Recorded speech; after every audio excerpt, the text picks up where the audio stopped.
सर्वदेव न दूजा करेहु सदा शंकर पद पूजा करेहु सदा शंकर पद पूजा करेहु सदा शंकर पद पूजा करेहु सदा शंकर पद पूजा करेहु सदा शंकर पद पूजा करेहु सदा शंकर पद पूजा नारी धर्म पति देवन दूजा नारी धर्म पति देवन दूजा। पार्वती मातेला स्वतःची आई म्हणते, पार्वती लक्षात ठेव, भगवान शंकराच्या चरणाची तू सतत पूजा करायची। करेहु सदा शंकर पद पूजा,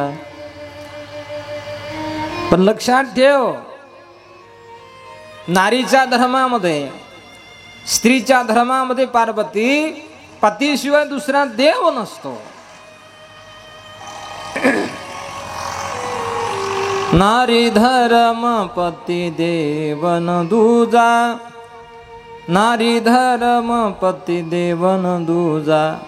बघ पार्वती, स्त्री धर्मामध्ये नारीच्या धर्मामध्ये पतीशिवाय दुसरा देव नसतो ग। सतत भगवान शंकराच्या चरणाची तू पूजा करायची। एवढं बोलता पार्वती मातेच्या आईने रडायला सुरुवात केली, डोळ्यात अश्रू आले। पार्वती माता म्हणते स्वतःच्या आईला, मा तू सांगशील तसं मी करायला तयार आहे, तू म्हणशील ना मा मी सतत भगवान शंकराची पूजा करेल। पार्वती मातेची आई म्हणते, बघ मी दिलेली शिक्षा आहे ना तुला, त्या शिक्षेचा चरितार्थ करणं हे तुझं काम आहे। हा मा मी करेल ते, तुझी दिलेली शिक्षा आहे त्या शिक्षेचं चरितार्थ करणं ही पार्वतीचं काम आहे। भगवान भोलेनाथांच्या चरणाची मी सतत पूजा करेल मा।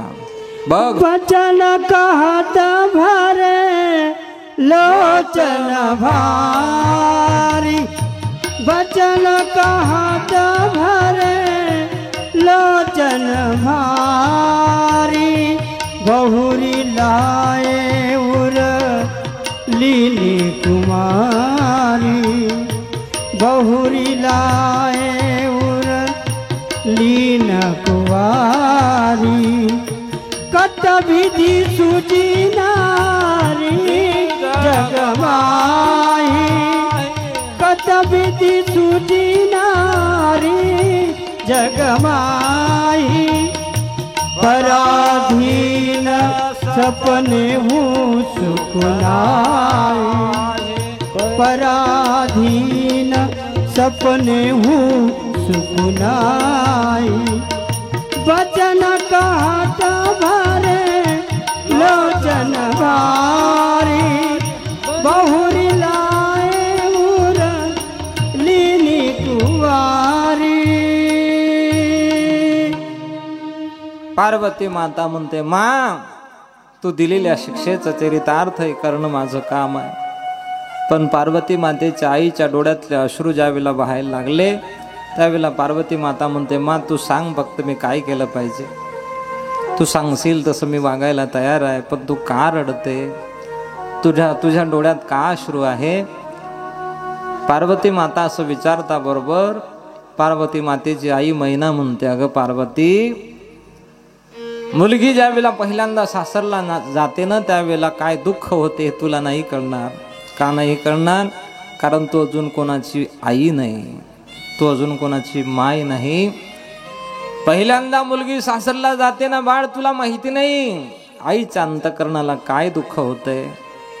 ब्रह्मदेवाला दोष दिला मैनेने, ब्रह्मदेवाला दोष दिला। ब्रह्मदेवाला म्हणते, अरे ब्रह्मदेवा, का केलं रे तू नारीचं सर्जन, का नारीला उत्पन्न केलं तू।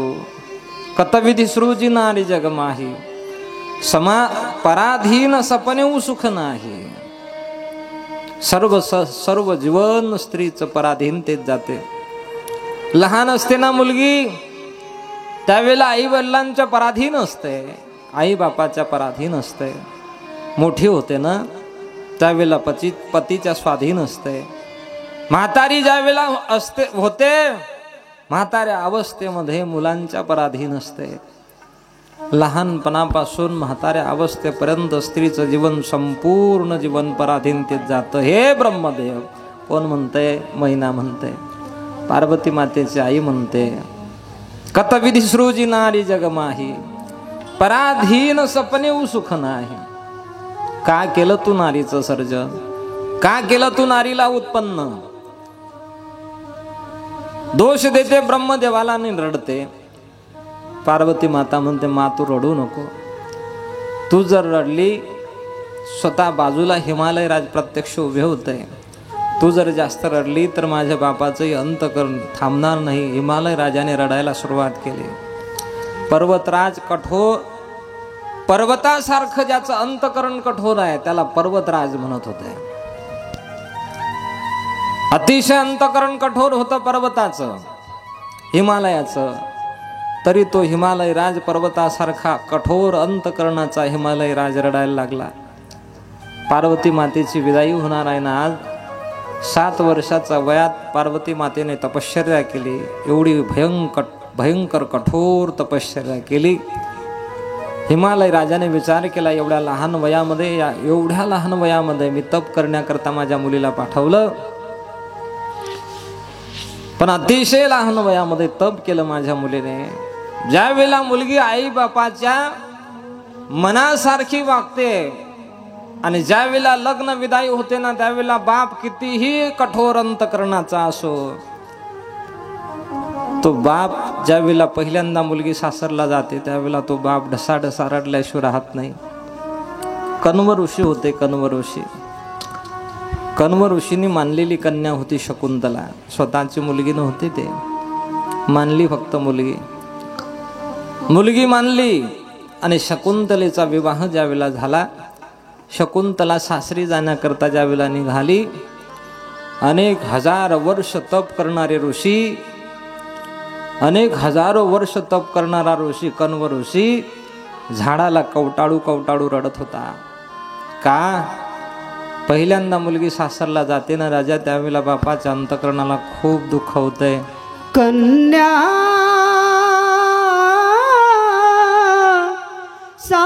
सासुरासी जाए, कन्या सासुरासी जाए, कन्या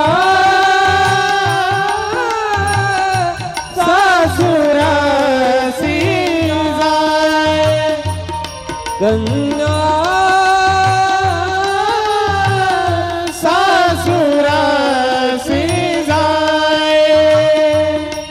मागे पर तूनी पाए, मागे पर तूनी पाए, मागे पर तूनी पाए, कन्या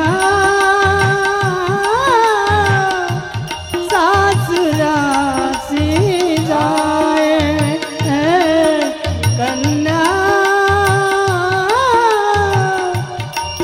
सासुरासी जाए, मागे पर तूनी पाए,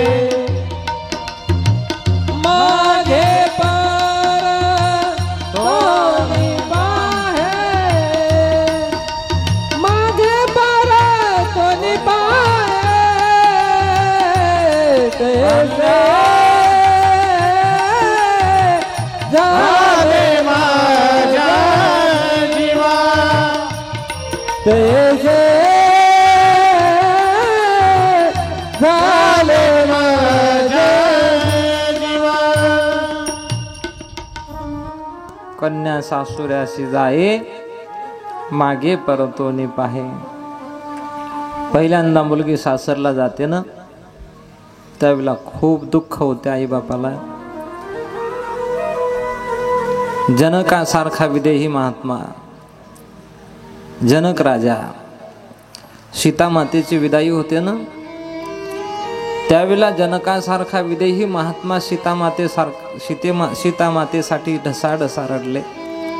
विदेही महात्मा होत आहे.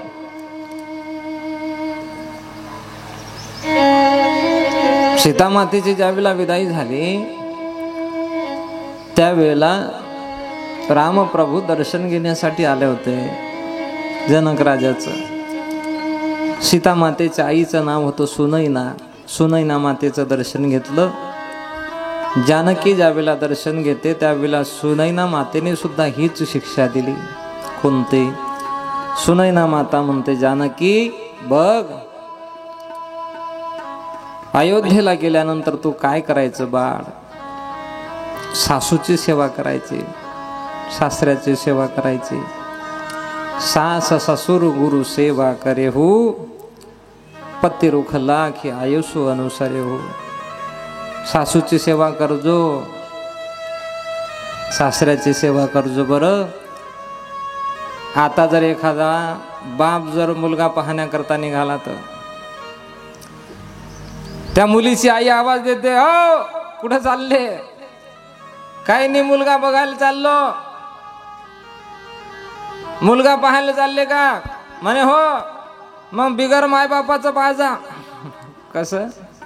त्याला बापाही नसावा माही नसावी, म्हणजे माझ्या मुलीला सासू सासऱ्याचा त्रास होऊ नये. काय धारणा आहे लोकांचा. प्रत्येक मुलीच्या आई बापाने जर असा विचार केला तर म्हातारी कुठं सोडून द्यायचे समुद्रात? आपण तरी कोण्या तरी मुलाचे आई बाप आहोस ना. आपल्यावरून विचार करायचा. सुनैना माता सीता मातेला शिक्षा देते, बघ बाळ,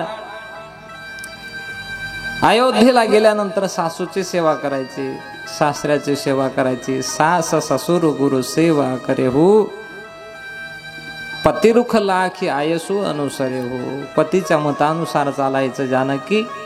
पती म्हणतील तसं वागायचं. काय शिक्षा दिली आईने? रामप्रभूच्या सासूने काय शिक्षा दिली सीता मातेला? बघ, पतीच्या मतानुसार चालायचं. पतिरुख लाखी आयसू अनुसारे हो.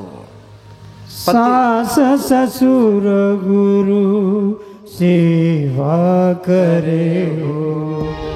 सास ससुर गुरु सेवा करे हो. सास ससुर गुरु सेवा करे हो. सास ससुर गुरु सेवा करे हो. पति रुकल की आया सुआने सरे हो. पति रुकल की आया सुआने सरे हो. अति स्नेह बस सखी सयाने. नारी धर्म शिकवाऊ मृदवानी. नारी धर्म शिकवावी मृदुवानी. सास ससुर गुरु सेवा करो. सास ससुर गुरु सेवा करो. नारी शिकवहू मृदवाणी. मधुर वाणीने आई शिकवायला लागले. अतिशय गोड वाणीने आई शिकवायला लागली सीता मातेला. बघ जानकी, सासऱ्याच्या घरी गेल्यानंतर सासूची सासऱ्याची सेवा करायची, पण पतीच्या मतानुसार चालायचं. जे स्त्री पतीच्या मतानुसार चालत नाही ना जानकी, त्या स्त्रीच्या जीवनामध्ये भयंकर दुःख येतंय. का हो? शास्त्राने सांगितलं, ज्या स्त्रीचा संपूर्ण जन्म आपल्या पतीच्या प्रतिकूलतेत जातो, ज्या स्त्रीचा संपूर्ण जन्म पतीच्या विरुद्ध वागण्यामध्ये जातो, ते स्त्री पुढच्या जन्मामध्ये भर तारुण्य अवस्थेमध्ये विधवा होते. पती प्रतिकूल जन्म जहा जाई, विधवा होई पाही तरुणाई. तरुण अवस्थेमध्ये म्हणून पतीच्या अनुकूल चालायचं जानकी, पतीच्या मतानुसार चालायचं, पती म्हणतील तसं वागायचं. जानकी माता म्हणते, मा तू सांगशील तसं मी करायला तयार आहे.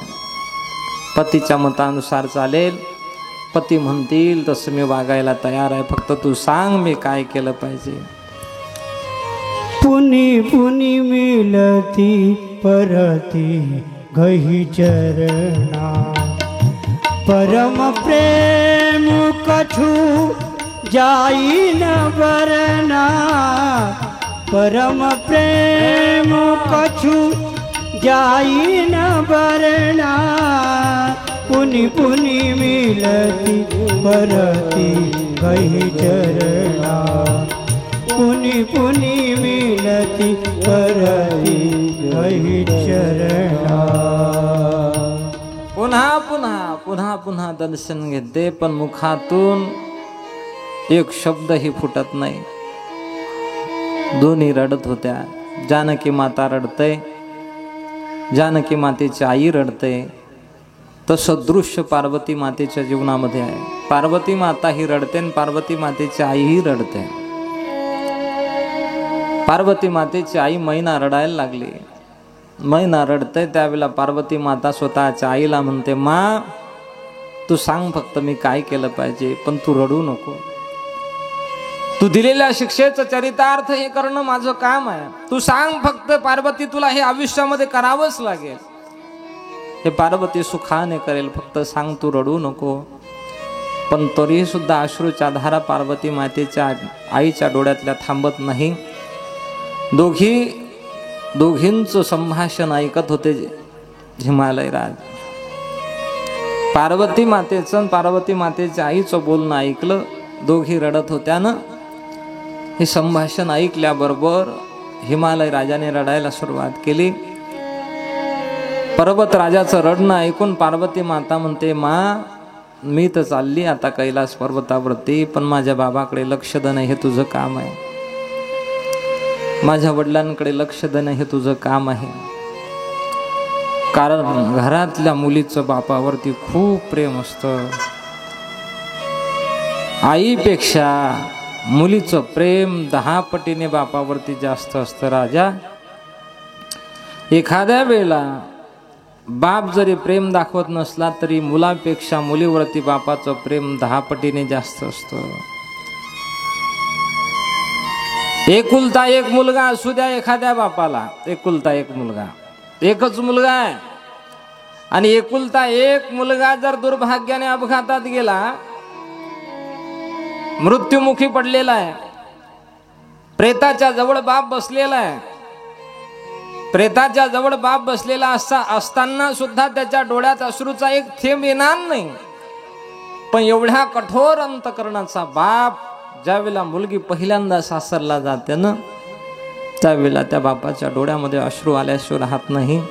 बापाचं मुलीवरती खूप प्रेम असते. हिमालय राजाचं पार्वती मातेवरती खूप प्रेम होतं. नुसतं मंडपात सजून ज्यावेळेला नवरी रूपामध्ये पार्वती माता मंडपात शिरली, मंडपात जाण्याकरता निघाली, त्याच वेळेला पार्वती मातेच्या वडिलांच्या अर्थात हिमालय राजाच्या डोळ्यात अश्रू आले. कारण हिमालय राजाने विचार केला, पार्वती आज नाही तर उद्या निघून जाईल. पर्वत राजाने ढसाढसा रडायला सुरुवात केली. त्यावेळेला मैना जवळ आली. मैनेने हात धरला पार्वती मातेच्या आईने हात धरला. पार्वती मातेची आई म्हणते, अहो मुलगी हे परक्याचं धन असते. काय असते? मुलगी हे परक्याचं धन असते. आज ना उद्या तिच्या घरी जाणारच आहे. ते दुसऱ्याचं धन आपण किती दिवस आपल्या जवळ ठेवायचं? आज ना उद्या तिच्या घरी गेल्याशिवाय तिला पर्याय नाही, जाऊ द्या. पार्वती अतिशय सुखाने आनंदाने त्या ठिकाणी राहील. दोघांचं संभाषण चालू आहे. पार्वती माता पुन्हा धावत धावत आली आणि बापाचे चरण घट्ट पकडले. हिमालय राजाचे चरण पकडले, पाय पकडले. अश्रूच्या थेंबाने स्वतःच्या बापाचे चरण धुतल्या गेले. हे पाहता बरोबर हिमालय राजाला सुद्धा रडणं थांबवत नव्हतं. प्रत्येक बापाच्या अंतःकरण जीवनातली ही स्थिती आहे, प्रत्येकाच्या जीवनातली. इतिहासामध्ये एक उदाहरण आलं. एक विधुर बाप होता, एक मुलगी झाली. मुलगी होता बरोबर, पत्नी तर वारली. बापाने विचार केला, आपली मुलगी 6 वर्षाची आहे, आपण जर दुसरं लग्न केलं तर आपल्याला दुसरी पत्नी भेटेल, पण कदाचित आपल्या मुलीला दुसरी आई नाही भेटणार. का? कधी कधी सावत्र आईचा परपोष असतो, एखाद्या आईचा स्वभाव अतिशय निर्मळ असतो. बघा, बापाने विचार केला, मला पत्नी भेटेल पण माझ्या मुलीला दुसरी आई भेटेल की नाही याच्यात संशय आहे, काय करावं. निश्चय केला बापाने, लग्नच करायचं नाही. नाही लग्न केलं, लग्नच नाही केलं. 6 वर्षाच्या मुलीची वेणी घालायची, स्वयंपाक करायचा, शाळेची तयारी करून द्यायची मुलीची. मुलगी शाळेमध्ये जात होते. 10 वर्षाची 11 वर्षाची मुलगी झाली. स्वयंपाक करण्याकरता लागली. दररोज मुलगी स्वयंपाक करायची आणि बापाला जीव घालायची. संध्याकाळ झाली रे झाली, 6 वाजले रे वाजले की स्वयंपाक घरातून मुलगी आवाज द्यायची, बाबा चला जेवण करायला चला, स्वयंपाक झालेला आहे. दररोजची दिनचर्या. मुलगी मोठी झाली, उपवर झाली, लग्न करता योग्य झाली ना. बापाने विचार केला कुठपर्यंत राहायचं, मुलीचं लग्न आता करावंच लागेल. मुलगी दिसायला सुंदर होती. पाहुणे पाहण्याकरता आले. संबंध पक्का झाला. 1 महिना लग्न राहिलं, फक्त 1 महिना. लग्नाची तारीख पक्की झाली तेव्हापासून 1 महिना लग्न राहिलं. संध्याकाळ झालेली होते. संध्याकाळचे 6 वाजलेले होते. 6 वाजताच्या वेळेला बाप विचार करतो, दररोज माझी मुलगी संध्याकाळच्या वेळेला दररोज आवाज देते, बाबा चला स्वयंपाक झालेला आहे, जेवण करून घ्या. तेवढ्या काही क्षणात घरातल्या मुलीने आवाज दिला. मुलीने घरातून आवाज दिला, बाबा चला स्वयंपाक झालेला आहे, जेवण करून घ्या. बापाने ज्या वेळेला घरात प्रवेश केला, दारातून प्रवेश केला, प्रवेश करता बरोबर बापाच्या डोळ्यामध्ये अश्रू होते. मुलीने ते अश्रू पाहिले. पाहता बरोबर मुलीला कळालं. मुलगी म्हणते, बाबा मला कळालं तुम्ही का रडता. 1 महिन्याच्या समोरचं दृश्य तुमच्या डोळ्यासमोर बहुतेक उभे राहिले असावं. तुमच्या मनामध्ये तुम्ही घोग केलेला असावा की 1 महिन्यानंतर माझी मुलगी निघून जाईल. बाप मनामध्ये विचार करत होता की 1 महिन्यानंतर मला संध्याकाळच्या वेळेला कोण म्हणेल की बाबा स्वयंपाक झालेला, चला जेवण करून घ्या. विचार करतोय बाप. म्हणून डोळ्यात अश्रू होते. मुलीने ओळखलं. मुलगी म्हणते, बाबा मी नाही लग्न करणार, कारण तुमचा आधार मी फक्त एकटी आहे, मी तुम्हाला सोडून जाणार नाही. बापाला चिंता पडली, काय करावं, मुलगी नाही म्हणते. 2 मित्रांसोबत संभाषण केलं. 2 मित्रांनी सांगितलं, बहुतेक बघ मुलगी हे परक्याचं धन असतं रे, आज ना उद्या मुलीला जावंच लागते, तू एक काम कर, मुलीचं लग्नच करून टाक. पण मित्र विचार करत होता एकटा एकुलता एक आधार याच्या मुलीला, याला एकटा मुलीचा आधार आहे, आणि मुलगी सासरला निघून गेल्यानंतर याची काय गती होईल, काय अवस्था होईल याची विचार करत होता मित्र. पण मुलीचं लग्न करावं लागेल हे तर निश्चित आहे ना. 1 महिन्यानंतर लग्न मुहूर्त ज्या वेळेला जवळ आला आणि ज्या वेळेला लग्नाचा दिवस होता, त्या लग्नाच्या दिवसामध्ये लग्नामध्ये गावातली सर्व मंडळी हजर होती. अतिशय गरीब होता, एकटा होता. सर्व गाव धावायला होतं. सर्व गाव त्याच्या मुलीच्या लग्नामध्ये काम करत होतं. सर्व गावाला तो प्रेम देत होता. लग्न झालं. मुलीची विदाई ज्या वेळेला निघाली, ज्या वेळेला मुलगी विदाई झाली, बापाची अनुमती घेऊन बापाचं दर्शन घेऊन मुलगी ज्या वेळेला निघाली त्यावेळेला बापाने एकच शब्द सांगितला, बघ बाळ, तू तुझ्या घरी गेल्यानंतर फक्त मला पत्र पाठवायचं. त्यावेळेस फोन नव्हते, फक्त पत्र पाठवायचं, तुझ्या पत्राची मी वाट पाहिल. पहिल्यांदा ज्यावेळेला मुलगी सासरला गेली त्यावेळेला पत्र पाठवायचं असं ज्यावेळेला सांगितलं गेलं, 1 दिवस वाट पाहिली, 2 दिवस, 8 दिवस. दररोज बाप पोस्टमनला विचारायचा, माझ्या मुलीचं पत्र आलं का हो. दररोज पोस्ट ऑफिसच्या चक्रा मारायचा, पोस्टमनला विचारायचा का हो माझ्या मुलीचं पत्र आलं का. एखाद्या वेळेला सूर्योदय होण्याकरता वेळ लागेल राजा, पण सूर्योदय होण्याच्या अगोदर पोस्टमनला विचारत होता. सूर्योदय होण्याच्या अगोदर पोस्ट ऑफिसच्या चक्रा मारत होता बाप, आलं असेल माझ्या मुलीचं पत्र. दररोज विचार चालू आहे, दररोज प्रतीक्षा करतोय, दररोज वाट पाहतो पत्राची. पण मुलगी ज्या वेळेला पहिल्यांदा सासरला गेली, पत्र लिहिण्याकरता कशाला वेळ भेटतो मुलीला, वेळ नाही मिळाला.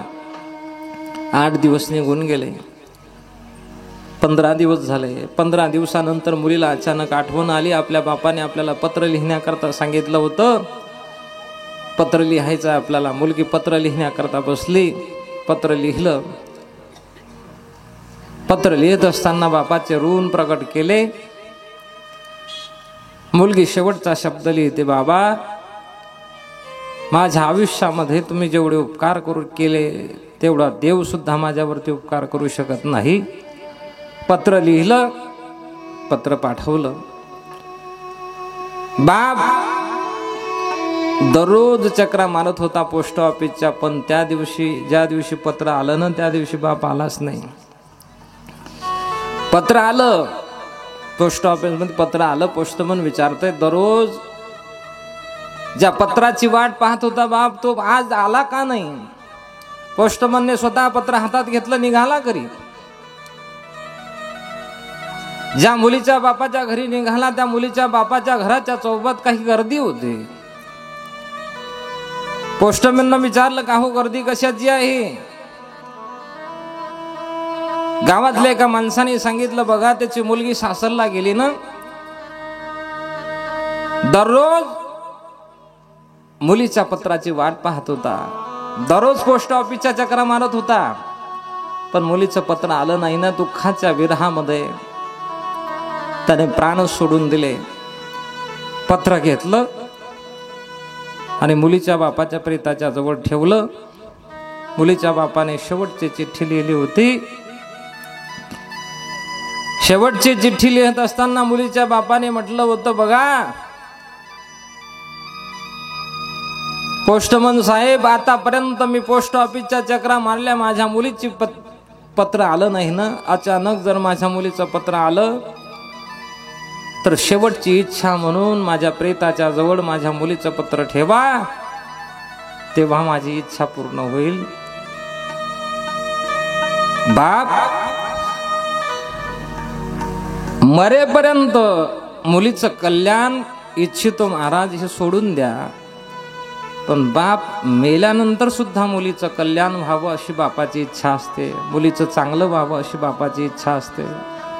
बापाचा अधिकार सामान्य नाही, आईचा अधिकार सामान्य नाही. एखादी मुलगी जर आई बापाच्या विरुद्ध वागत असेल ना, एखादी मुलगी म्हणते, बाबा माझ्या जीवनाचा मला, माझ्या आयुष्याचा मला स्वतःचा निर्णय घेण्याचा मला अधिकार असावा. लहानपणापासून आई मुलीचा सांभाळ करते, लहानपणापासून बाप तळ हाताच्या फोडाप्रमाणे मुलीला जपतो, तळ हाताच्या फोडाप्रमाणे. एवढा सांभाळ केल्यानंतर जर तरुणपणामध्ये मुलगी जर वाईट वागत असेल तर समजून चालाव, काहीतरी आपल्या आयुष्यातलं पाप आपल्या आडे आलंय, काय करावं. एवढा मोठा सांभाळ करून लहानपणापासून सांभाळ करतात मायबाप. बापाचं जेवढं मुलीवरती प्रेम असते ना राजा, तेवढं आईचंही नसतंय. आई तर 2 वेळेला एखाद्या वेळेला रडून मोकळी होईल, पण बापाचं प्रेम असते, बापाचं एवढं प्रेम असते की बाप एखाद्या वेळेला कितीही मोठं घरावरती संकट आलं ना, कितीही मोठं संकट सावरण्याचा प्रयत्न करत असतो. पार्वती मातेच्या जीवनामध्ये हिमालय राज ज्यावेळेला रडत होते त्यावेळेला पार्वती माता स्वतःच्या आईला पार्वती माता स्वतःच्या आईला विनंती करते, मा मी जाते कैलास पर्वतावरती, पण माझी एक तुला विनंती आहे, माझ्या बाबाकडे लक्ष दे. कठोर अंतकरणाचा हिमालय राज सुद्धा डसाडसा रडतो. पार्वती मातेला ज्यावेळेला विदाई दिल्या गेली, भगवान शंकर बाजूला उभे होते. पुन्हा भगवान शंकराच्या जवळ आले हिमालय राज, पुन्हा विनंती केली. पर्वत राजाने विनंती केली, हिमालय राजाने भगवान शंकरांना विनंती केली की हे भोलेनाथ, एखादं काम करत असताना जर पार्वतीची चूक झाली, काही काम करत असताना जर माझ्या पार्वतीची चूक झाली ना, तर पार्वतीला शिक्षा देणारा मायबाबाची चूक म्हणून क्षमा करावी. शिक्षा देत असताना, शिक्षण देत असताना कदाचित पार्वती मातेच्या बापाचं चुकलेलं असावं. शिक्षा देत असताना कदाचित पार्वती मातेच्या आईचं चुकलेलं असावं, असं समजून माझ्या पार्वतीची चूक क्षमा करावी. काय मोठं अंतकरण होतं महाराज. हिमालय राजाने आणि मैनेने पार्वती मातेला विदाई दिली. विदाई देत असताना भगवान शंकर, नंदी बाबा, भवानी माता कैलास पर्वताकडे जाण्याकरता निघाले. खूप दूरपर्यंत हनुमानी पायाने पर्वतराज चालत आले. पायात काहीच नाही, पायात काहीच नव्हतं. हनुमानी पायाने चालत होते, मैनेच्या पायात काही नाही. भगवान शंकराने विनंती केली. भगवान भोलेनाथ विनंती करतात, आता इथून तुम्ही परत जा, तुमच्या पायात काही नाही, खूप दूरपर्यंत तुम्ही चालत आला. स्वतःच्या सासूला भगवान शंकर विनंती करतात, मैनेला विनंती करतात, मग आता तुम्ही परत जा, खूप दूरपर्यंत तुम्ही चालत आलात. बघा, मुलगी ज्यावेळेला सासरला जाते ना, जोपर्यंत दृष्टीनं दिसते, जोपर्यंत नजरेनं दिसते ना, तोपर्यंत पाहते तिला आई म्हणतात, तिला माय म्हणतात. कारण माय शब्दच माहेर बनवतो आणि सासू शब्दच सासर बनवतो. माहेरातले सगळे जरी विरोधात गेले किंवा माहेरातले सर्व जरी प्रतिकूल बोलत असले, विरुद्ध बोलत असले, तर एक पात्र आपल्या बाजूने बोलणार आहे, तिला माय म्हणतात.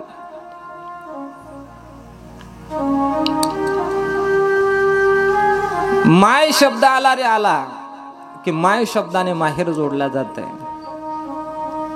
आणि सासू शब्द आला रे आला की सासर जोडल्या जाते. प्रत्येक मुलीवरती आईचं प्रेम असतंय, आणि ज्या वेळेला मुलगी सासरला नांदायला जाते ना, सासरचं कोणीही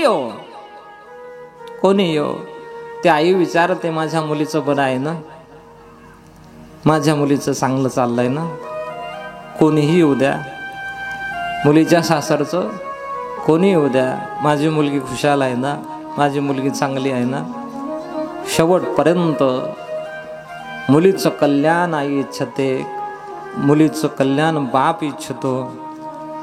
मरेपर्यंत नाही, राजा मेल्यानंतर सुद्धा जर आई वडील जर मुलीचं कल्याण इच्छित असतील किंवा चांगली स्वतः आई मुलीचं भविष्य उज्ज्वल करत असतील किंवा उज्ज्वल होण्याबद्दल स्वतः प्रयत्न करत असतील, तर त्या मुलीने आईच्या आणि बापाच्या मताच्या विरुद्ध कधीच वागू नये. कारण कोणत्या बापाला असं वाटतं की आपल्या मुलीला त्रास झाला पाहिजे? कोणत्या बापाला असं वाटते की माझी मुलगी सासरला गेल्यानंतर दररोज तिला काम करावं लागलं पाहिजे? कोणत्या बापाला असं वाटते की माझी मुलगी ज्यावेळेला सासरला जाईल ना, सासरला गेल्यानंतर तिला खूप दुःख झालं पाहिजे? असा कोणता बाप आहे? प्रत्येक बापाच्या मनामध्ये इच्छा असते की माझी मुलगी ज्यावेळेला पहिल्यांदा सासरला जाईल ना राजा, त्यावेळेला जगातलं सर्व सुख माझ्या मुलीच्या पदरात पडावं, सर्व सुख, एवढी मोठी इच्छा आई वडिलांची असते. कोणत्याच आईला असं वाटत नाही की माझ्या मुलीला घर चांगलं भेटू नये, चांगलंच भेटावं असं वाटतंय. प्रत्येक बापाची इच्छा असते, पण आपलं जर तकदीर खराब असलं तर त्याला काय करायचं? कारण स्वतःच तकदीर स्वतःच्या कपाळावरच्या मुलीच्या कपाळावरच्या मुलीचं भविष्य तर आई वडील बदलू शकत नाही ना. जोपर्यंत आई वडिलांचा प्रयत्न असतो तोपर्यंत आई वडील खूप प्रयत्न करतात. कारण बापाला माहिती आहे की ज्या घरी मुलगी आपली जाणार आहे ना, त्या घरातल्या एकाही व्यक्तीचा स्वभाव त्या मुलीला माहित नाही. बापाला माहिती आहे की सर्वच सर्व प्रेम आपल्या घरचं तोडायचं आणि सासरकडे जोडायचं, हे बापाला माहिती असतंय. ही सामान्य गोष्ट नाही. 20 वर्ष, 19 वर्ष, 18 वर्ष मुलगी ज्या वेळेला माहेरला राहते, सर्व प्रेम माहेरच्या लोकांवर ते करत असते. ते सर्व प्रेम तोडावं लागते आणि सर्व प्रेम तोडल्यानंतर ते प्रेम सासरकडे जोडावं लागते. आई माझी मायेचा सागर दिला तिने जीवनाला धार. आई माझी मायेचा सागर दिला तिने जीवनाकार.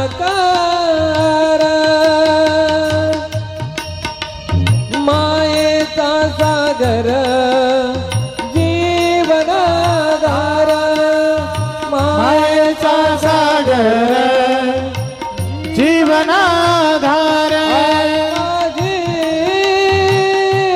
मायेचा सागर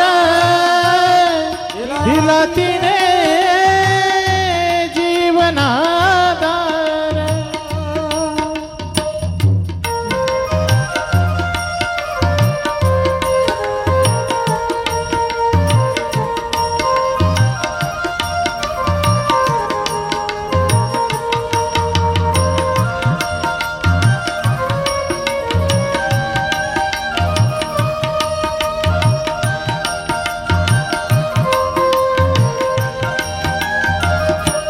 ओ तडपत्या उन्हात नरक रखत्या रानात.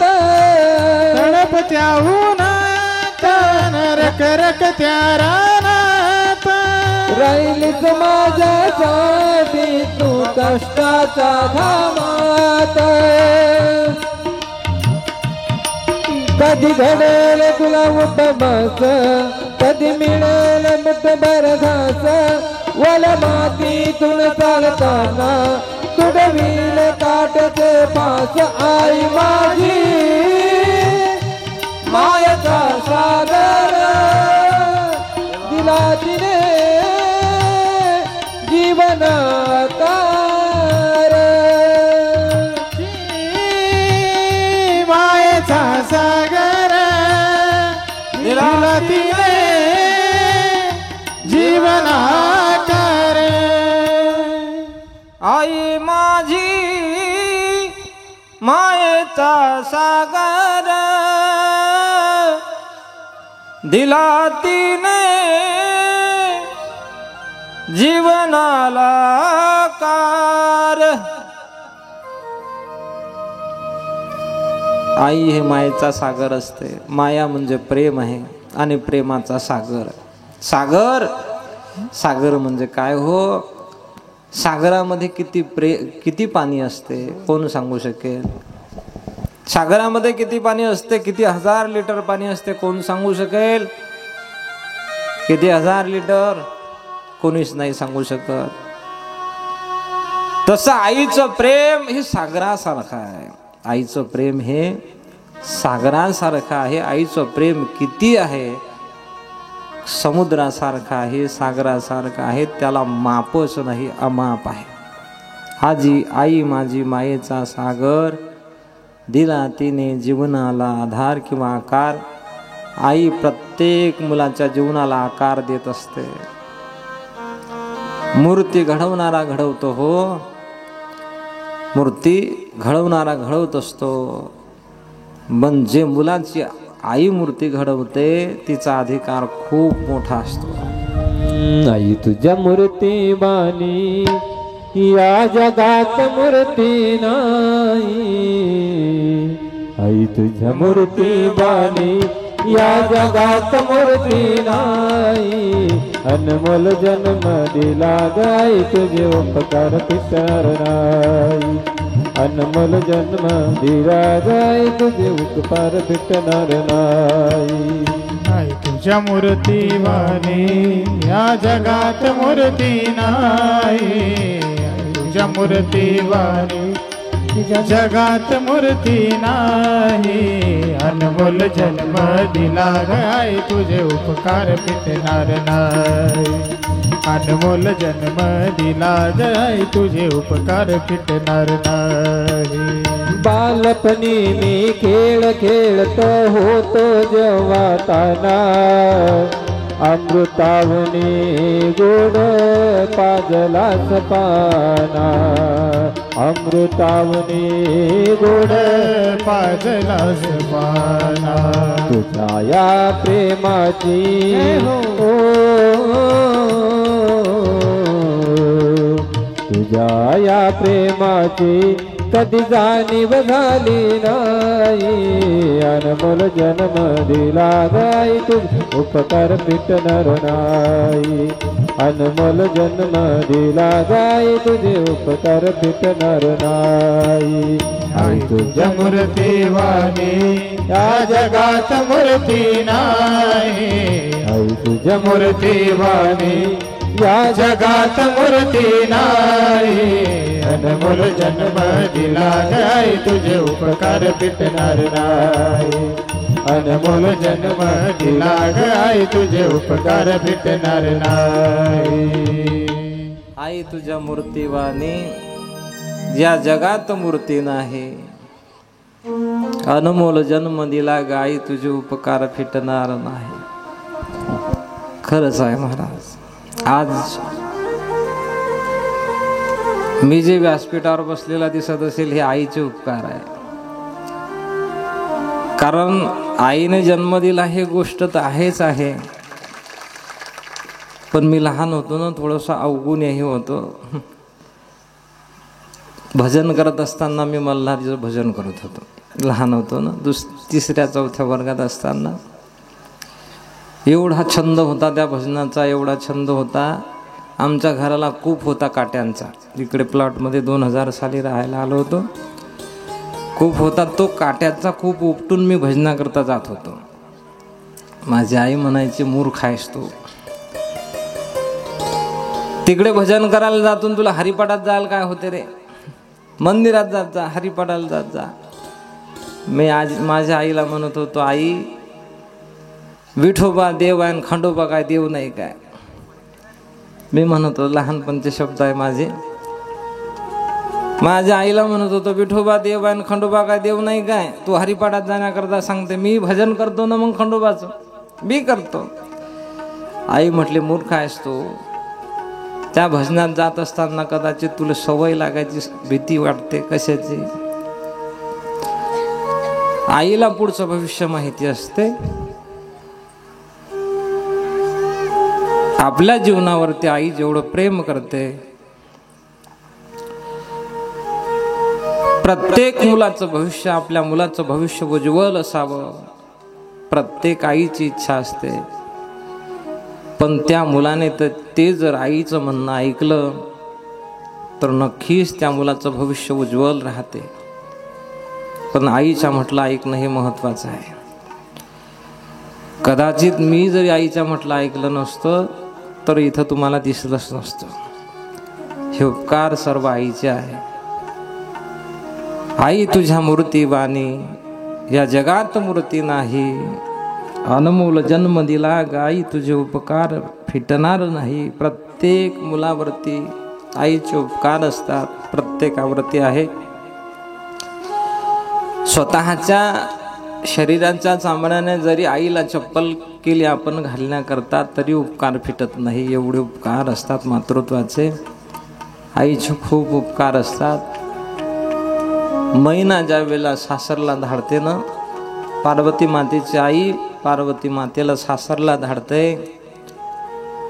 भगवान शंकराच्या सोबत ज्या वेळेला जाण्याकरता अनुमती देते ना, त्यावेळेला अनुमती देत असताना मैना म्हणते, बघ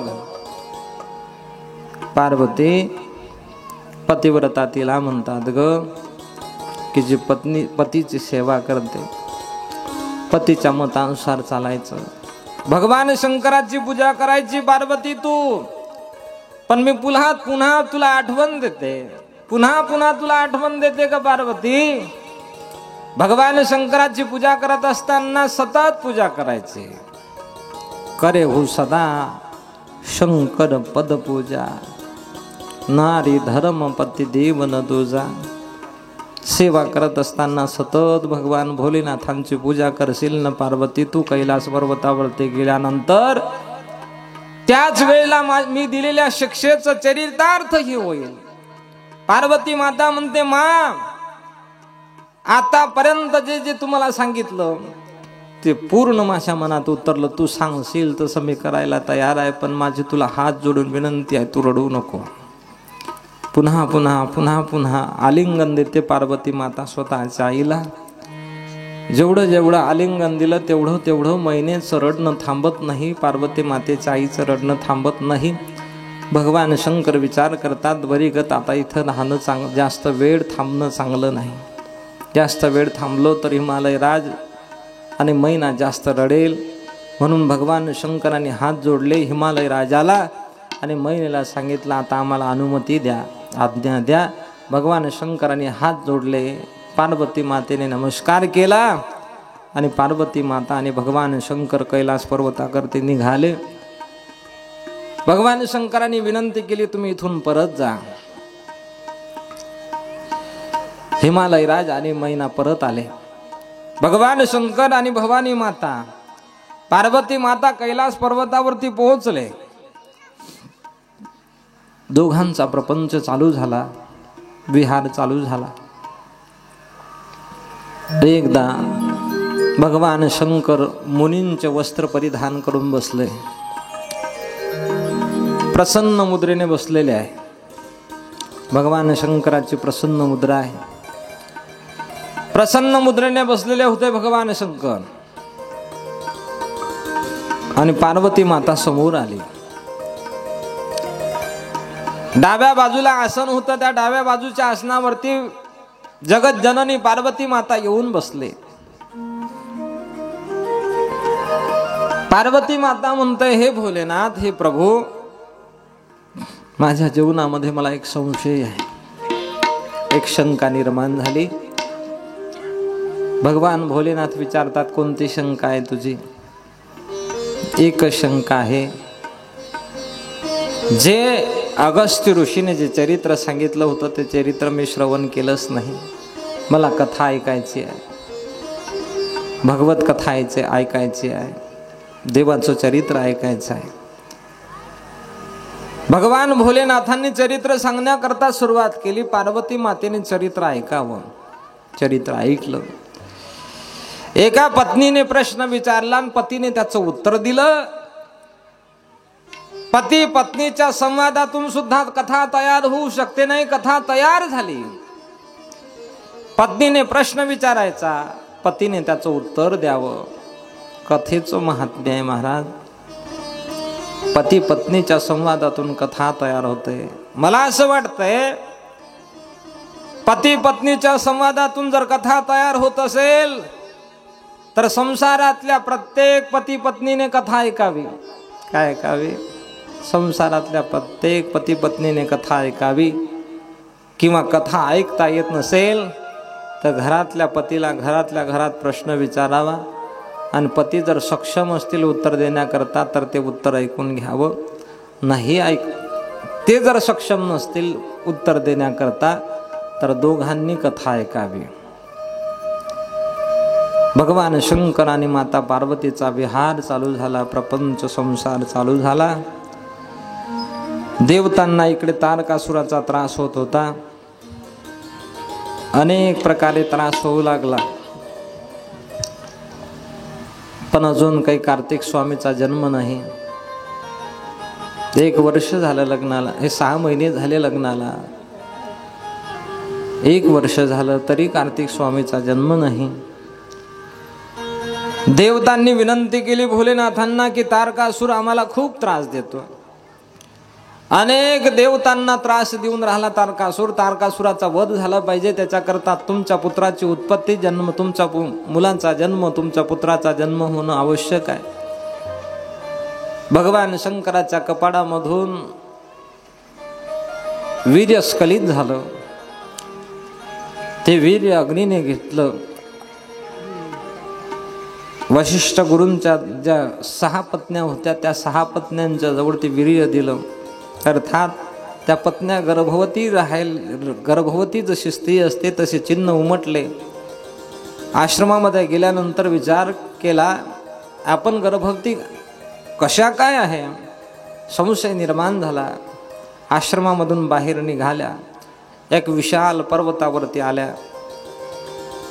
स्वतः जवळची जी गर्भावस्था होती ती गर्भावस्था मंत्राच्या साह्याने काढून टाकली, गंगेच्या पात्रात काढली.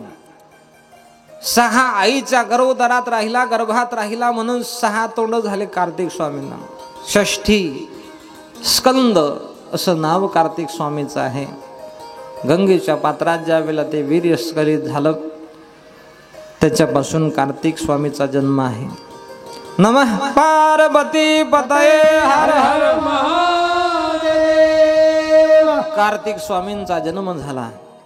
अतिशय मदोन्मत्त झालेला तारकासुरासोबत युद्ध झालं. तारकासुराचा वध कार्तिक स्वामींच्या हातून झाला. पुढची ही कथा आपल्याला पाहायची आहे, पण सिग्नल आलेला आहे, चहा तयार झालेला आहे. चहा तयार झालेला आहे. त्यांनी हात पार्वती पतये हर हर हर महादेव.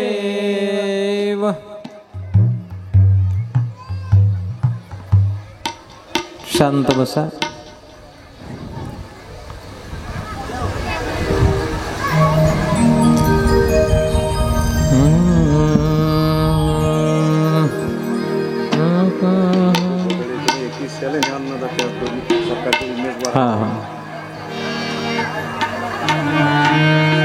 आजचे सकाळचे अन्नदाते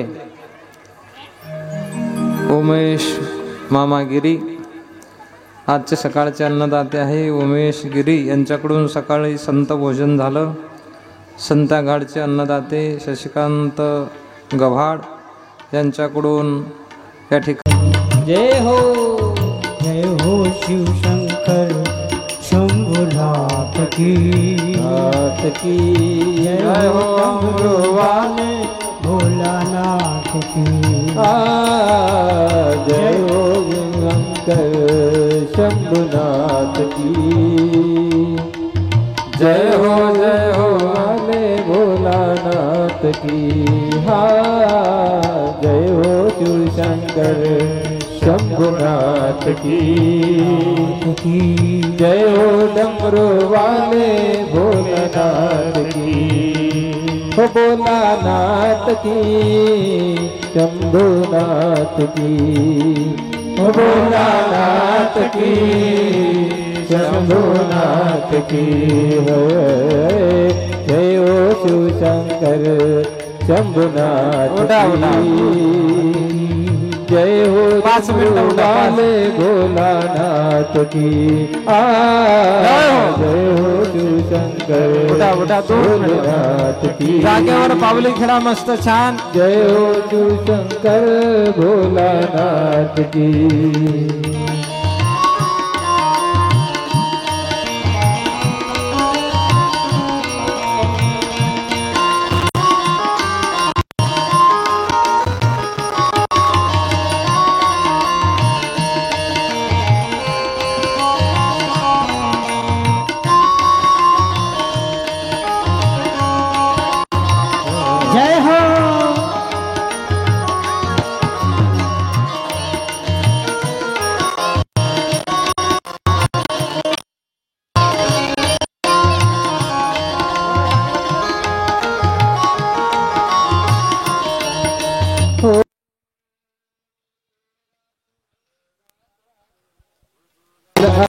तेरे सहारे, ये जीवन अब तेरे सहारे, ये जीवन अब तेरे सहारे। मैं तेरा तू मेरा प्यारे, ये जीवन अब तेरे सहारे, ये जीवन अब तेरे सहारे, या ठिकाणी अब तेरे सहारे। या ठिकाणी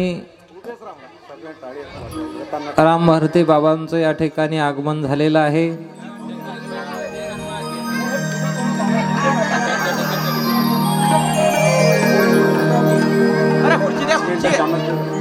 बसा 2 मिनिटं बसा। नाही नाही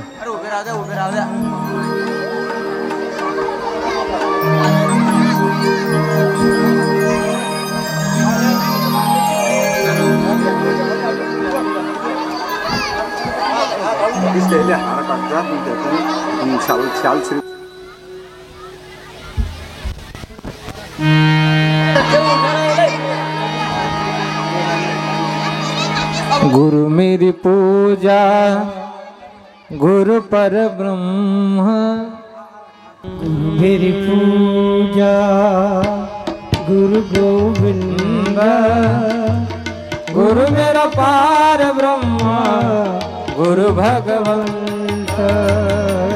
गुरु मेरी पूजा गुरु गोविंद, गुरु मेरा पार ब्रह्म गुरु भगवंत।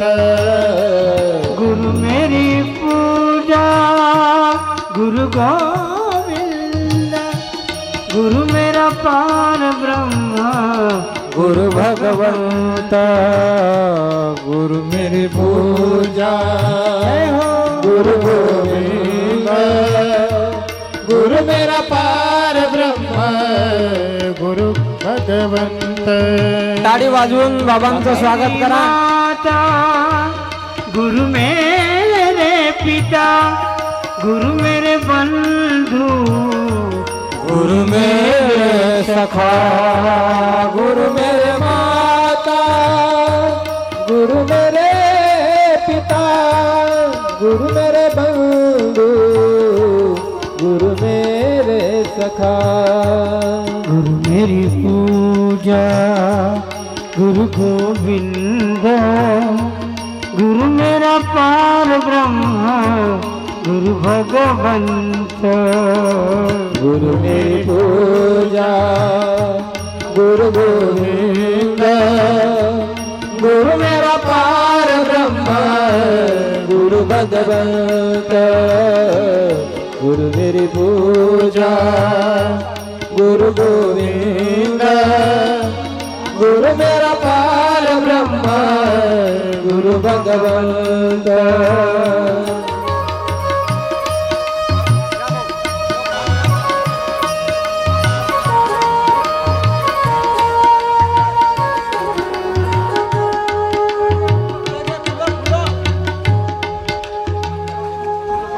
टाळी वाजवून बाबांचं एकदम जोरदार स्वागत करा। या ठिकाणी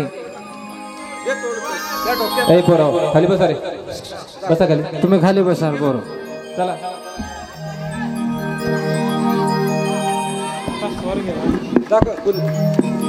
पुंडलिक वरदा हरि विठ्ठल श्री ज्ञानदेव प्रभु रामचंद्र भगवान पवन सूत हनुमान की श्री संत सोनाजी महाराज नमः पार्वती पतये हर हर महादेव। राम भारती बाबा की या ठिकाणी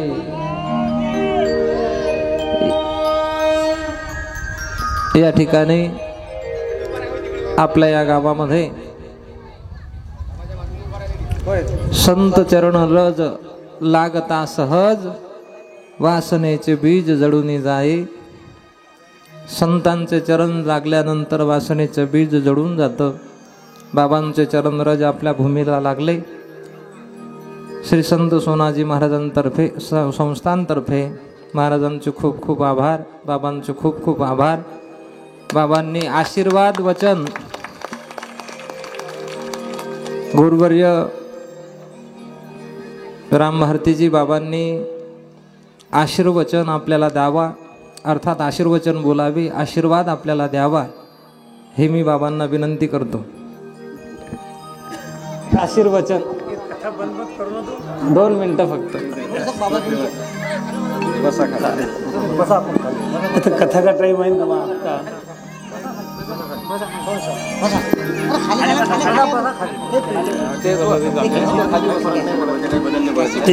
एक पंपलेट देऊ मला.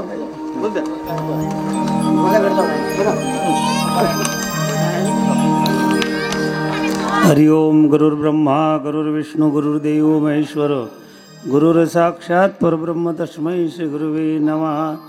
सद्गुरुनाथ महाराज की. 2 मिनट से आप भगवान का नाम लो. नमः शिवाय. ओम नमः शिवाय. हर हर बोले नमः शिवाय. नमः शिवाय. ओम नमः शिवाय.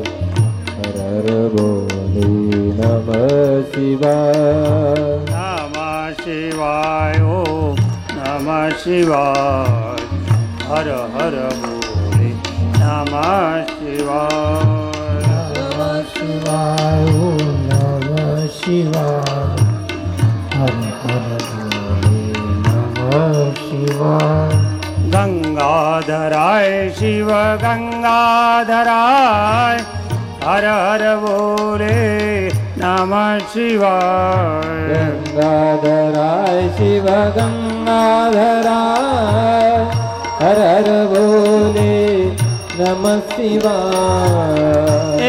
एक मिनट, संगीत बंद और माइक वाले बंद. ये लोग बोलते कि नहीं देखने दो मेरे को.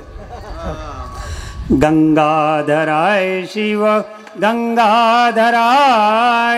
हर हर बोले नमः शिवाय.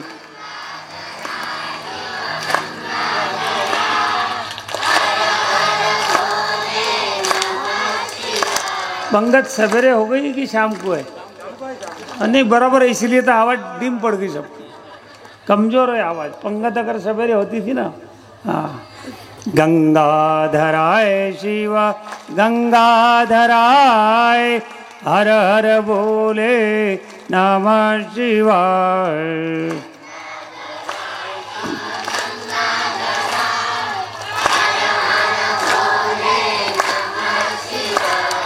नमः शिवाय. ओम नमः शिवाय. हर हर बोले नमः शिवाय.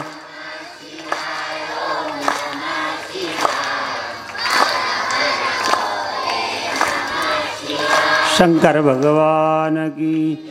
नमः पार्वती पते. हर हर महादेव. मंडळी, ज़्यादा देर नहीं, फक्त 4 घंटे बोलूँगा. जब बोलने कुछ लगा तो फिर 4 घंटे से कम तो बोलते नहीं हम लोग. घबराओ नहीं, मुश्किल से 5 मिनट. मुझे यहाँ से कई गांव जाना है, 10-15 गांव में घूमना है. और पहली बात, चांगेफल के आश्रम में 12 मार्च से शिव पुराण है और 11 वर्ष के साधु की कथा है. और 19 तारीख को 100 क्विंटल का भंडारा है. यहाँ उपस्थित सभी लोगों को मैं प्रेम पूर्वक आमंत्रण देता हूँ मेरे आश्रम का प्रसाद देने का. अब समझो आमंत्रण देने कुछ आ गया. हरिभक्त परायण वासुदेव महाराज शास्त्री, इनके मुखारविंद से शिव महापुराण की कथा, संत सोनाजी महाराज पादुका स्थापना शताब्दी 16, हरिनाम सप्ताह, ये कार्यक्रम आपके गांव में चल रहा है. अनेक संतों की कीर्तन, सत्संग, भजन, प्रवचन, अन्नदान. पूरे गांव वाले को धन्यवाद. मुझे निमंत्रण देने को आए उनको भी धन्यवाद. और आप सब इतनी संख्या में, माता लोगों की तो ज़्यादा उपस्थिति है, आदमी की कम है, उसमें भी डरते डरते दूर बैठे हैं. वैसे सामने बैठना चाहिए आदमी ने भी, तो बोलने वाले को भी और संगीतकार को भी जरा आनंद आता है. तो इतने दूर बैठने की व्यवस्था क्यों है मुझे पता नहीं, पर फिर भी आनंद है. और हर गांव में हर दिन हमको जाना पड़ता है कार्यक्रम के लिए भी. सुंदर कथा चल रही है, आयोजन अच्छा है और अन्नदान भी बहुत हो रहा है। अब महाराज जी ने बोला, 2 शब्द बोला, इतनी सुंदर कथा चल रही, इधर से जाती जाती भी मैं आ रहा था तो थोड़ा ऐसा थोड़ा सा बाहर लोग कथा बंद दिखी, इसलिए आया, नहीं तो आगे गया, फिर मोमनाबाद में काम था। तो संगीतकार मंडली भी अच्छी गायक है, एक आधा भजन गाएंगे, 2-4 मिनट के लिए 2-3 बातें आपको बोलूँगा। शिव महापुराण की कथा सुनने वाले भाग्यवान हैं, तुम्हारे भाग्य की मैं प्रशंसा करता हूँ। भगवान शिव का महान अर्थ होता है शम करोति इति कल्याणम इति शंकर। जो सारे जगत का कल्याण करता है उसका नाम शंकर है। शिव का अर्थ, शिव माने महान, एक इकार है, ये माया है, और ये इकार अगर निकाल डालो शिव के ऊपर की तो शव बनता है। शव माने प्रेत, प्रेत को कोई कीमत नहीं है। दूसरी बात, हमारे शंकर भोलेनाथ श्मशान में रहते हैं। श्मशानेश्वा क्रीड़ा स्मरहर पिशाचा सहचरा चिता भस्म लेपम शगपिन कुरोटी परिकरा अमंगल्यम शीलम तव भवतु नामैवमखिलम तथापि स्मर्तु नाम वरदम परम मंगलमशि। श्मशान भूमि में रहने वाले शिवजी, उनके शरीर के ऊपर जितने आभूषण हैं उसमें से एक मुंडमाला है, माने मरे हुए मनुष्य के शीर अपने गले में धारण किए हुए जैसी ये माला है। ऐसा क्यों किया हमारे भगवान शंकर ने? दुनिया ने जिसको ठुकराया है उसको मेरे भगवान शंकर अपनाते हैं। किसी का माँ मर गया, बाप मर गया, भर परिवार का आदमी मर गया तो कितने महीने घर में रखते तुम उसको? पीछे बैठने वाली मंडली, माँ बाप पर तो प्रेम होता है ना, और जिनके ऊपर प्रेम का होता है मरने के बाद 2-4 महीने तो घर में रहने को ना कि नहीं, उन्होंने कितने महीने रखते? आधा घंटा भी नहीं। और जिनके ऊपर इतना बड़ा प्रेम है उसको आधा घंटे के अंदर घर के बाहर निकालते हैं। और इसलिए दुनिया ने जिनको ठुकराया मेरा शंकर भगवान उनको अपनाता है, इसलिए गले में मुंडों की माला धारण करे हुए। और एक बात, भगवान शंकर के आभूषण, शंकर भगवान के मंदिर में जब दर्शन को जाते हैं तो बाहर नंदी है, नंदी का दर्शन करना पड़ता, घंटा बजाना पड़ती। घंटा क्यों बजाना पड़ती है? कि बाहर से अनेक विचारों को लेकर के हम आए, अनेक विचारों के भीड़ के साथ भगवान का दर्शन करेंगे, कोई फायदा नहीं होगा। इसलिए घंटा बजा के इधर की लिंक टूट जाती। विचार आता आदमी के मन में, मैं भगवान के मंदिर में आया, तो सकारात्मक विचार करो, नकारात्मक विचार बाहर छोड़ो, ये घंटा बजाने का मतलब।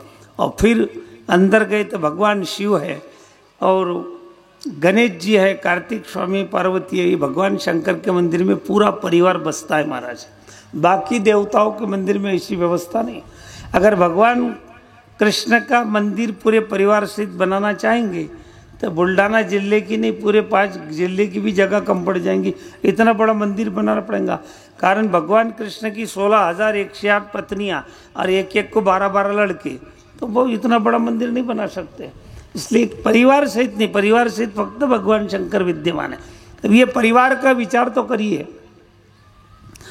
पत्नी का वाहन है सिंह भगवान शंकर के, और बेटे का वाहन है मोर, और एक बेटे का वाहन है उंदीर, और शंकर जी का वाहन नंदी, और गले में सांप है, सिर पर गंगा जी है, और तीसरा नेत्र अग्नि है। ये आभूषण और वाहन सब एक दूसरे के कट्टर विरोधी है, एक दूसरे का मेल खाता नहीं। शंकर जी के वाहन नंदी को पार्वती का वाहन सिंह खाता है। गणेश जी के वाहन चूहे को गले में का सांप शंकर जी का वो खाता है। शंकर जी के गले में जो सांप है उसको कार्तिक स्वामी का वाहन मयूर है वो खाता है। तीसरा नेत्र अग्नि है, तो बुझाने वाली गंगा जी शंकर जी के जटा में है। माने वाहन और आभूषण सब एक दूसरे के कट्टर विरोधी है, और ऐसा होने के बाद भी ये पूरा परिवार प्रेम से रहता है। इसलिए कथा सुनने वालों, भगवान के मंदिर में दर्शन करने वालों, जैसे हमारे भगवान शंकर का परिवार एक दूसरे के कट्टर वाहन और आभूषण विरोधी होने के बाद भी प्रेम से रहता है, ऐसे तुम्हारे परिवार में पति पत्नी की विचार अलग हो सकते, भाई भाई की विचार अलग हो सकते, देरानी जेठानी की विचार अलग हो सकते, बाप बेटे की विचार अलग हो सकते, पर पूरे परिवार ने प्रेम से रहने को ना, ये संदेश भगवान शंकर का मंदिर देता है। इसलिए आप शिव महापुराण की कथा सुन रहे, बहुत सुंदर बात है। शास्त्री जी महाराज विद्वान हैं, आने वाले जितने संत हैं उनके भी बहुत विद्वत्ता है, तो ऐसे संतों का दर्शन आपको हो रहा है। तो संत के बारे में एक अभंग बोलेंगे हमारे गायक लोग, कारण जीवन में अगर संत की संगति नहीं तो जीवन बेकार है। जिसके जीवन में संत की संगति आती है उसका जीवन धन्य बन जाता है। ग्राम पंचायत वालों ने बोर्ड लिखा के रखा है, अपन आले धन्यवाद। दारू पी के आया उसको भी धन्यवाद, चोरी करके आया उसको भी धन्यवाद नहीं। धन्याजी दिन संत दर्शनाचा, धन्याजी दिन संत दर्शनाचा, धन्य आजी दीन संत दर्शनाचा, धन्य आजी दिन संत दर्शनाचा, धन्याजी दिन संत दर्शनाचा, धन्याजी दिन संत दर्शनाचा, अनंत जन्मीचा शीन गेला, अनंत जन्मीचा शीन गेला, आ आ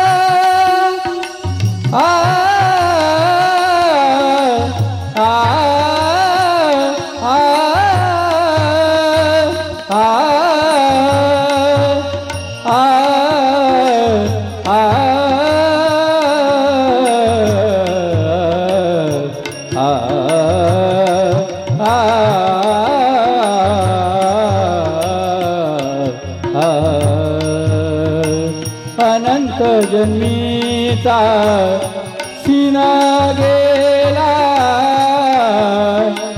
अनंत जन्मीचा शीन गेला, अनंत जन्मीचा शीन गेला, अनंत जन्मीचा शीन गेला, मज वाटे त्यासी आलिंगन द्यावे, मज वाटे त्यासी आलिंगन द्यावे, मज वाटे त्यासी आलिंगन द्यावे, मज वाटे त्यासी आलिंगन द्यावे, अनंत जन्मीचा शीन गेला, आ आ आ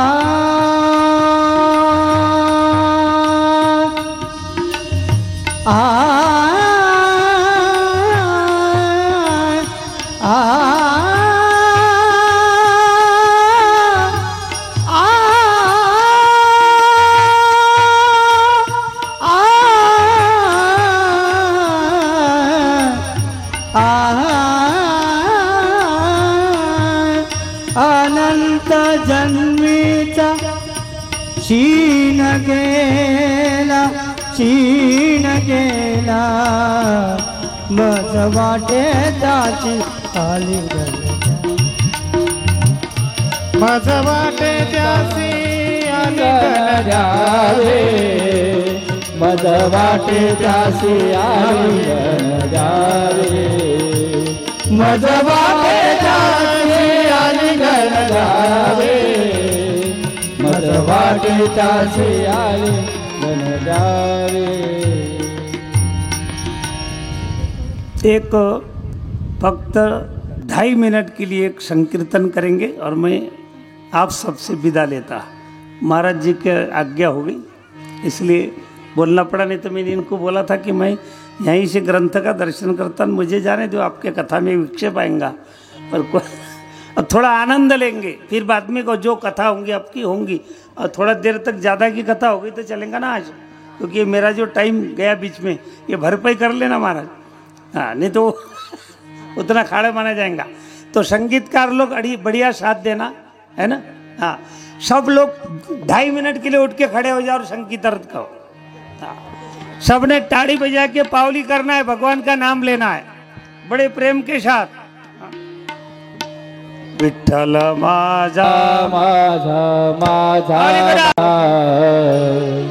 विठ्ठल माझा मी विठ्ठलाचा. विठ्ठल माझा माझा माझा माझा माझा विठ्ठल माझा मी विठ्ठलाचा. हो, बाया तो सब पावली कर रहे, आदमी को क्या हो गया. आगे आ जाओ, आगे आ जाओ, आगे. ए बच्चों, आदमी को जगह दो, सबके सब आगे आ जाओ और कथा में आगे बैठते जाओ ना. महाराज के पत्थर फेंक के मारते के तुमको कथाकार. आ जाओ सब आगे, ऐसे हो जाओ. आया तुम थोड़े इधर हो जाओ ना भाई. गोल रिंगन करो, गोल रिंगन करो. जिसको आता है गोल रिंगन करो, नहीं तो अपनी अपनी जगह पर पावली करो. और देखो, नहीं वो उनके कान तक आवाज नहीं जाती, कोई हरकत नहीं. इधर बोलते साधु का सुनने को होना, फिर मैं क्या बदमाश है क्या, मेरी आवाज को सुन के आप आगे नहीं आते तो. नहीं, कहीं से मेरा लाइसेंस प्राप्त हो गया कि महाराज कौन है करके. आ जाओ आगे सब. आज पावली करो, पावली. बोलो शंकर भगवान की. सोनाजी महाराज की शपथ है, सबने पावली करना, भगवान के नाम का आनंद लो. पुरावा है, शंकर जी ने नृत्य किया है.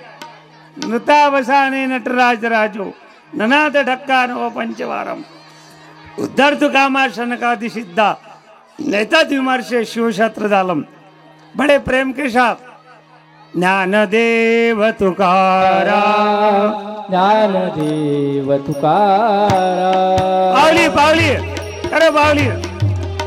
ज्ञानदेव तुकाराम, ज्ञानदेव तुकाराम, ज्ञानदेव तुकाराम, ज्ञानदेव तुकाराम. सब पावली करो. ओ देखो, जिनको शर्म आती ना पावली करने की, नवरदेव के सामने दारू पी के नाचने में शर्म नहीं आती.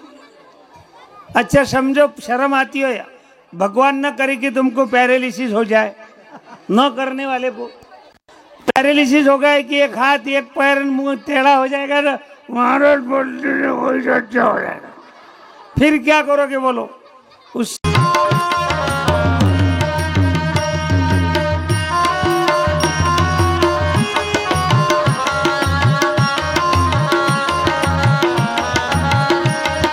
राधे राधे राधे राधे राधे राधे राधे राधे राधे.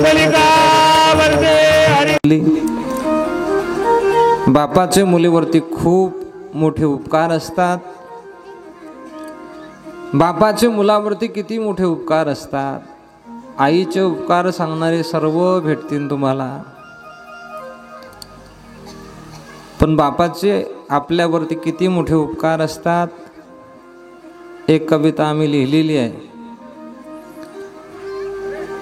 की आपल्या बापाचे आपल्यावरती किती मोठे उपकार आहे. त्या कवितेमध्ये मी वर्णन केलेलं आहे.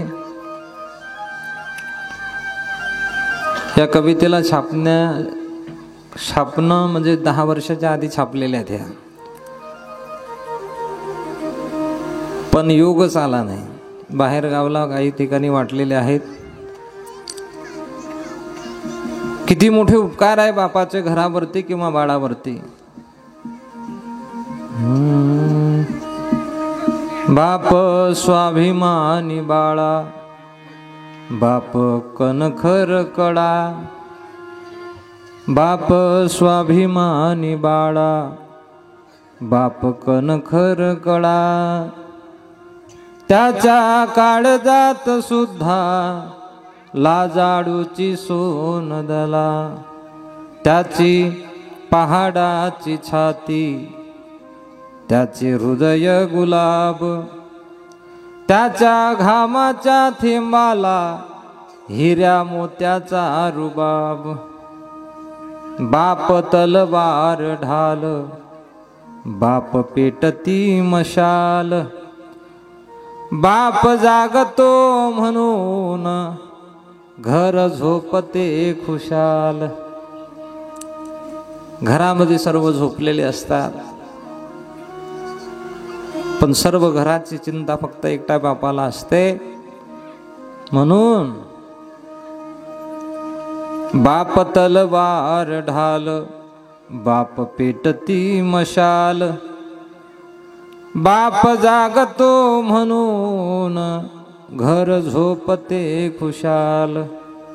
बाप घराचा तो पाया, आई कळस त्यावर, जेव्हा खचतो रे पाया तेव्हा कोसळते घर. बाप हा घराचा पाया असतो. आई जरी कळस असली ना घराची, आई काही सर्वोपरी आहे, कळस आहे आई, पण जोपर्यंत पाया रचल्या जात नाही ना तोपर्यंत कळस सुद्धा ठेवता येत नाही. कळसाच्या अगोदर पायाला महत्व आहे. एखादी सुंदर मंदिर जर एखादी सुंदर बिल्डिंग, एखादी सुंदर इमारत जर तुम्हाला दिसत असेल ना, लोक विचार करतात किती सुंदर इमारत आहे हो, रंग सुद्धा इमारतीला फार चांगला दिलेला आहे, पण इमारतीला पाया कसा आहे? पाया जर चांगला नसला तर ती इमारत जास्त दिवस नाही टिकू शकत. ज्या इमारतीला पाया भरभक्कम आहे ती इमारत अनंत दिवस, खूप दिवस टिकू शकते.